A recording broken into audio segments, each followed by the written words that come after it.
Good morning, students, and welcome back to our online teaching class. Myself, Jagtap Kedi. Last lecture, we have studied fourth topic, reconstitution of partnership, retirement of partner. Under this topic, we have studied some concept and practical problem.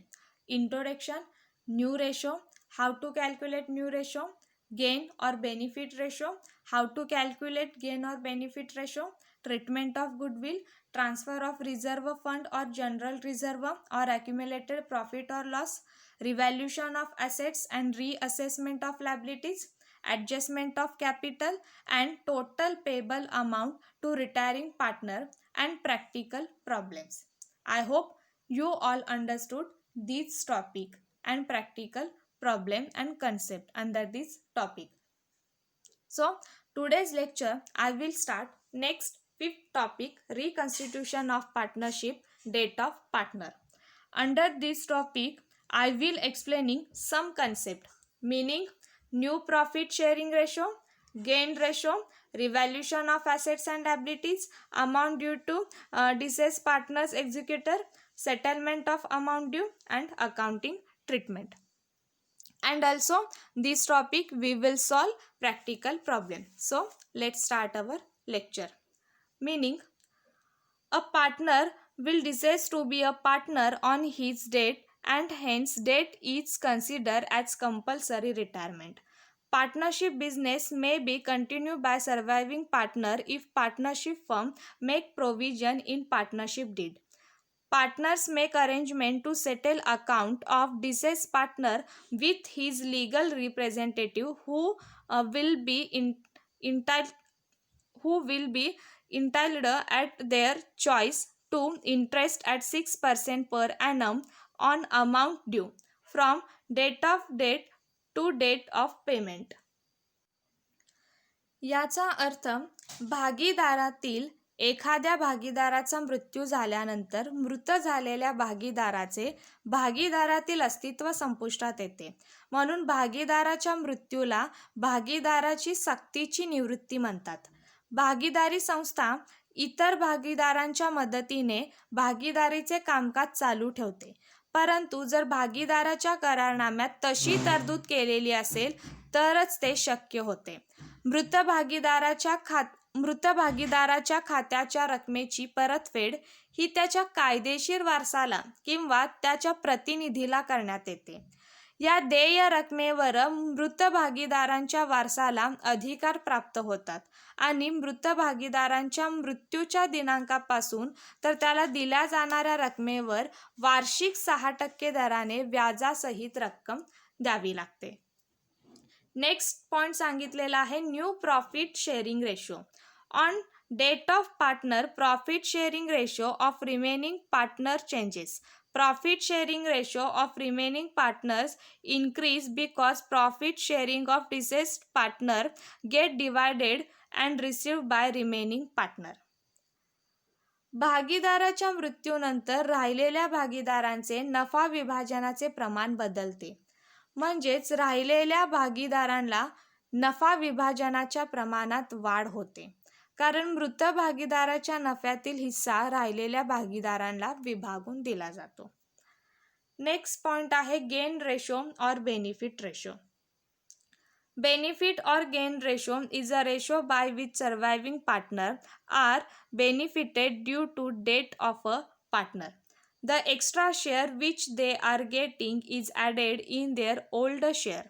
Such extra share which they are getting is called as gain and the ratio is called as gain ratio. This ratio is normally used to write off the goodwill created or raised to the extent of retiring partner share only. It is calculated by using following formula. Gain ratio is equal to new ratio minus old ratio. Gain ratio और benefit ratio मध्ये आपल्याला पार्टनर्सची ही information सांगितलेली आहे की भागीदारातील एखाद्या भागीदाराच्या मृत्यूमुळे राहिलेल्या भागीदारांना मृत भागीदाराच्या लाभातील हिस्साचा लाभ होतो. मृत भागीदाराच्या लाभातील हिस्सा राहिलेल्या भागीदारांच्या हिश्शात अधिक केला जातो. या हिश्शाला लाभ किंवा लाभांचे प्रमाण असे म्हणतात. म्हणून या लाभाच्या प्रमाणाचा उपयोग खास करून write off the goodwill created or raise to the extent of retiring partner share only यांनाच होतो. म्हणून या लाभाच्या प्रमाणाचे कॅल्क्युलेशन हे पुढील फॉर्म्युल्याप्रमाणे आपल्याला सांगितलेले आहे की gain ratio is equal to new ratio minus old ratio. Next concept आहे revaluation of assets and liabilities. The assets and liabilities of the partnership firm are revalued on the date of partner. The benefit arising out of it are given to representative to deceased partner. Effect of revaluation of assets and liabilities are shown in revaluation account. These are same as given in retirement. The profit or loss on revaluation is transferred to deceased partner's capital account to the extent of its share. Revaluation of assets and लायबिलिटीजमध्ये भागीदारांच्या मृत्यूनंतर भागीदाराला assets and लायबिलिटीजचे रिव्हॅल्युशन करावे लागते. मृत भागीदाराचा आणि भागीदारातील हिस्सा त्याच्या वारसाला दिला जातो. Effect of revaluation of asset and liabilities हे रिव्हॅल्युशन अकाउंटला दाखविले जातात. ही प्रक्रिया भागीदाराच्या निवृत्तीमध्ये देखील केली जाते. रिव्हॅल्युशन अकाउंटला येणारा जो प्रॉफिट किंवा लॉस आहे हा मृत भागीदाराच्या भांडवल खात्यात त्याच्या हिश्श्याने दाखविला जातो. नेक्स्ट पॉइंट आहे amount due to deceased partners executor or nominee or administrator. Capital. The capital of the deceased partner is called on the basis of balance of capital of deceased partner show in the last balance sheet.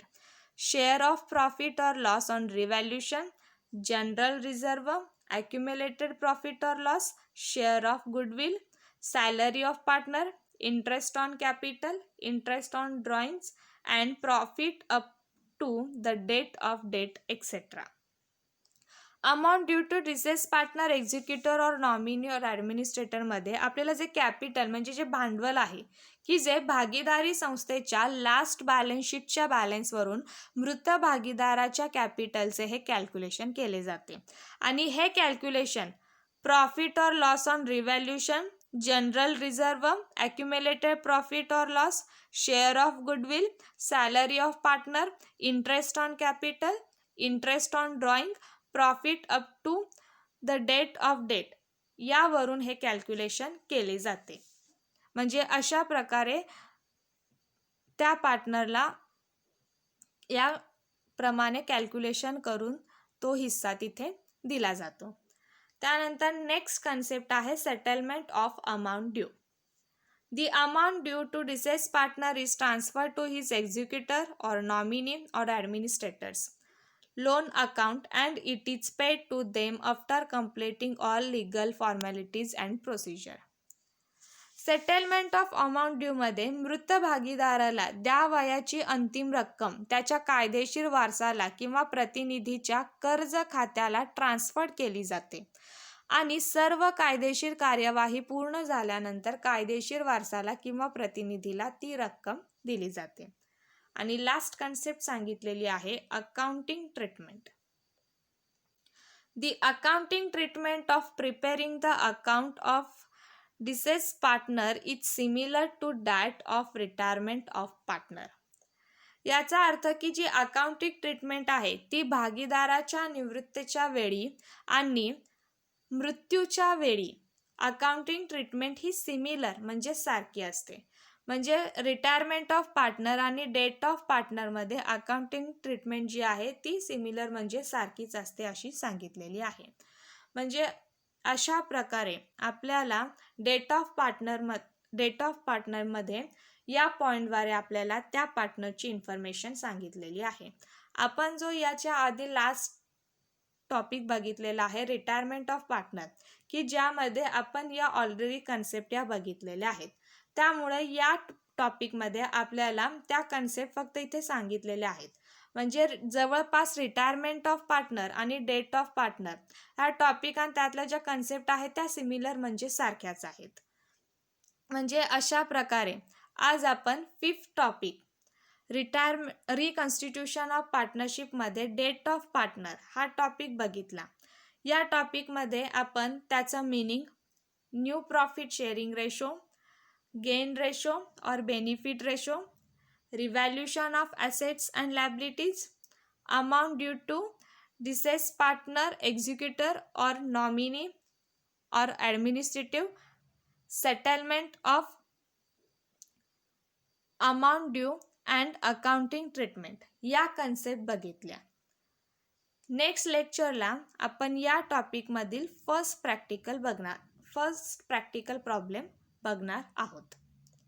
Thank you for listening me.